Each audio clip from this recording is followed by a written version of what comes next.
What's scarier than inequality? Inequality during the apocalypse. As parents, it is our duty to teach our kids values.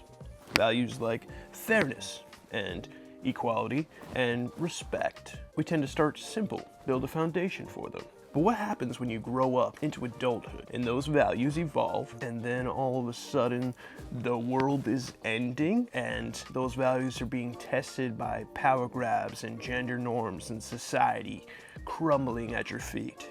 Welcome back to the Dad Book Club, where we review and suggest books for parents and kids to read together, to have similar lessons and themes where they can start a conversation and raise the next generation of readers and make themselves better readers themselves. Today, we are comparing Julie Merberg's My First Book of Feminism for Boys to the, in my opinion, drastically underrated Sleeping Beauties by the wonderful duo writing team, father and son, of Stephen and Owen King. These books together prove that values and lessons don't disappear into adulthood, they just become way more complicated. We're gonna start out with Julie's book, My First Book of Feminism for Boys, and I know, the word feminism means a lot of different things for a lot of different people. This is not a political statement. This is all about equality, fairness, and teaching our kids kindness and that there are no gender norms. The first reason I love this book is because you turn open to the first page and it is all about respecting your mom. And why? Because she made you.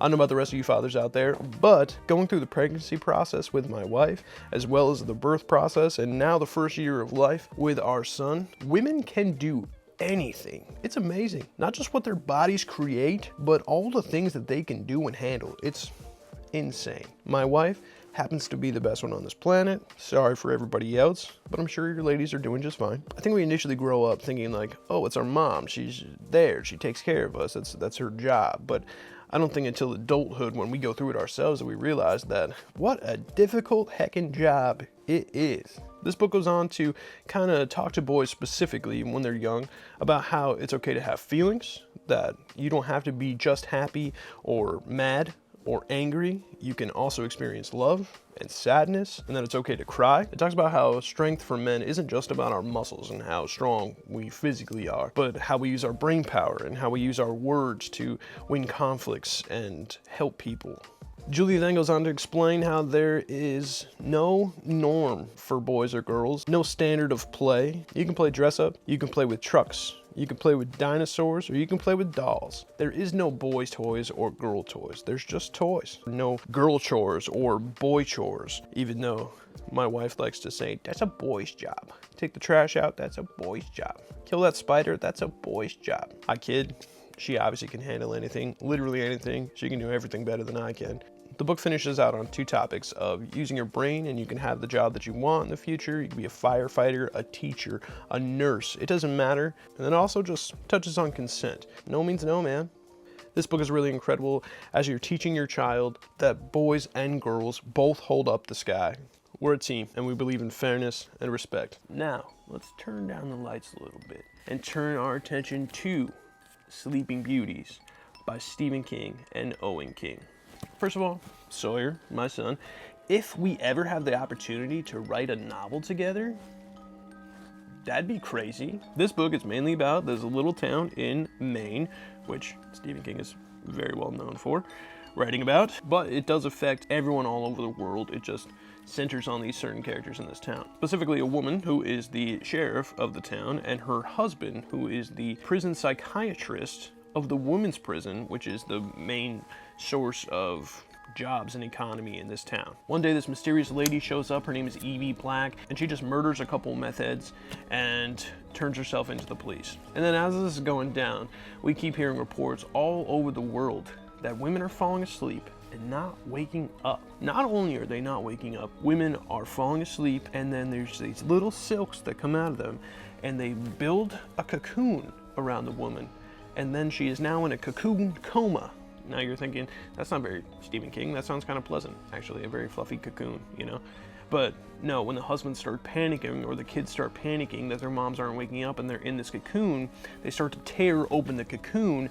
And when they do that, they wake the mother up into this ravaged, violent state. They kill whoever is around them, and then the cocoon just slowly closes and they go back to sleep after murdering basically their whole family. So if you wanted a little Stephen King, that's partly the Stephen King part. The reason I like this book and that it focuses on inequality is because the world, once women start falling asleep, erupts into chaos, and men everywhere become violent, and they kind of just start pillaging and freaking out and starting wars. And the whole time, this Evie Black is sitting in prison and nothing is bothering her. She can fall asleep and wake up just like any other day. And then you slowly find out that there's some sort of test by a larger being happening between men and women. The commentary on all this about if men are really that violent, if we can get along without women, if we didn't have women, we would eventually just cease to exist. It's all about power, gender dynamics, and how exactly society would react if the balance shifted.